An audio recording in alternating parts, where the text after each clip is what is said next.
there was a disc that was turned up on its side, and it had a large projectile hole with the metal bent outwards on it. I can only surmise they were testing it to see if a projectile could penetrate it. Of course, it's just a guess on my part, but for the most part, they were pretty varied. How many times did you enter the disc, or did you only enter the sport model? I only entered the sport model. The other ones I wasn't allowed to loiter around, to go near, really even to look at. I just, at one point, walking through the hangar doors, all the bay doors between all the hangars were open, and I got a glimpse all the way down, the whole corridor, but that was the only time it was ever open. Tell us about the lower level of the craft, where the gravity generators are located. The lower level of the craft, the floor itself is hexagonal, little hexagonal squares, and the hatch, or if you want to call it a hatch, the access way to get in there, is an ingenious little assembly. It's a honeycomb structure, and if you put your fingers in one end of the honeycomb and push, all the honeycombs will collapse in on each other, making a hole. It's kind of a neat doorway, something that we could, use. I don't know what for, but I mean, it's something that I haven't seen before, and it's kind of a novel idea, but a very efficient, lightweight, very strong access way. I had to hang upside down in there to see the lower level, essentially, and there were 3 large gravity amplifiers. These devices looked like about a 2-foot diameter, 4-foot long piece of pipe hanging by a smaller piece of pipe from the level above, and they can be independently positioned, and that's what emits the gravitational waves that propel the craft. The second level was the only other level that I was on. It was the main level that contained the reactor, where the seating was, the gravity amplifiers themselves, though we also called the devices that hung down on the lower level the gravity amplifiers, because they were really one and the same. They were probably the wave guides or horns, if you want to relate that to microwaves. And really, that's about it. That's all that was on that level. So it's assumed this was not made for a human pilot. It would be extremely inconvenient for a human pilot. Humans really can't even function in there because of the ceiling clearance. The seats were so tiny. It was obviously made for a creature much smaller than a human. How does the craft achieve lift? It produces a gravity wave, which is similar to the gravity wave that the Earth produces. However, the craft phase shifts the wave. In other words, it turns the wave not really in an opposite polarity, but something to that effect, where it will work against the natural gravity wave of the Earth, and it produces a lift in that effect. Is there any internal protection for the crew? Does the craft generate a gravitational field inside the craft itself? Well, the craft generates its own gravitational field. Being inside that field essentially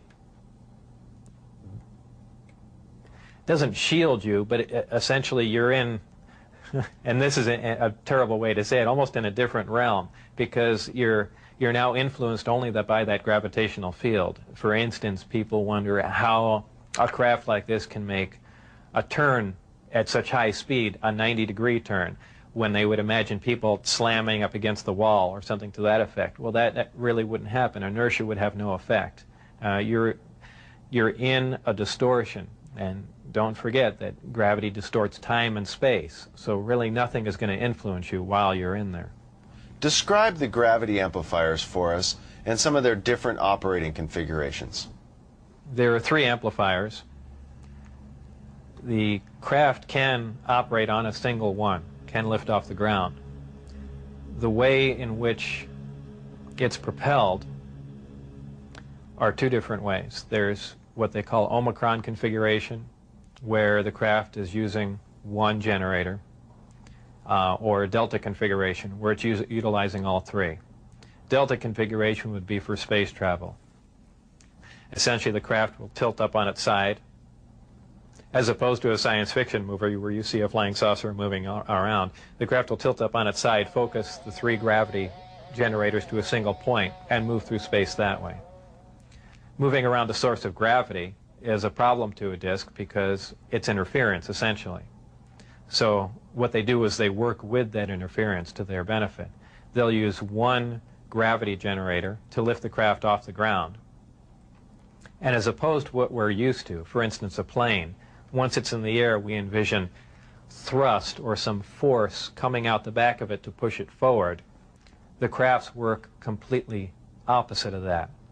What they do is once they're hovering in the air, they'll swing the 2 remaining gravity generators up in front of them and create a distortion, essentially a downhill, and the craft rolls downhill for infinity. It's always chasing a little distortion. That's why they look goofy when they fly around at low speed, because they're essentially, and any time you run over, the gravity field around the Earth is not completely constant and stable, depending on the minerals and density of the Earth underneath it. The gravity will vary somewhat, and you will get odd movements of the craft. So its low-speed mode is kind of unstable for the most part. I only witnessed 1 test flight up close, officially. That I was just inside the hangar. The test was going off probably, just as the sun was going down, and it was a low-performance test.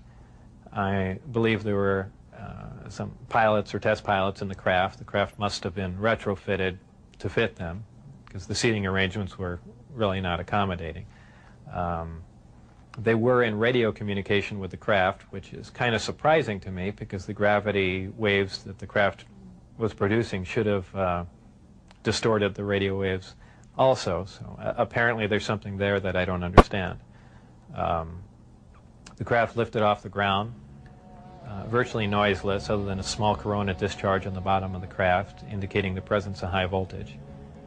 That dissipated at about 30 feet, and it stood there completely silently, and moved over to the left and to the right, and sat back down. That was the entire test. However, that was an extremely impressive test. Maybe to someone that really knows little about science or anything, that wouldn't be a whole lot, but you have to realize this craft was about 52 feet in diameter. I don't know exactly how much it weighed, but it weighed a lot. And this was quite a scientific feat, to lift something completely silently, under control, and perform a maneuver like that. The craft itself was, I assume it was metal. It was cold to the touch, that's why I say it was metal, but it was a brushed aluminum, actually just an unfinished stainless steel, not shiny finish to it. Had no seams. It was as if it was injection molded from one giant die. I was completely amazed. I can't really reflect on how it made me feel, but that was exciting.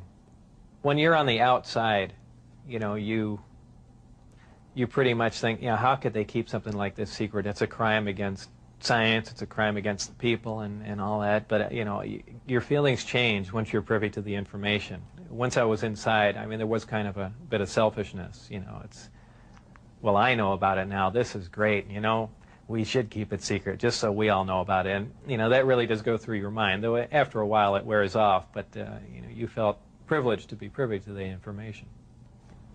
How would you define gravity? Could you describe in layman's terms its basic principles for us? Gravity is something difficult to explain because it's something that we essentially don't understand. It's just something that we can observe. Not much is really known about gravity. There are many theories about it, but they are just mainly theories. There's theories of gravitons, which allege that these are these subatomic particles that act like an attractive force like gravity that exchange between 2 pieces of matter. There's also a theory that gravity is a form of wave, an electromagnetic wave. But basically, gravity is a force. It's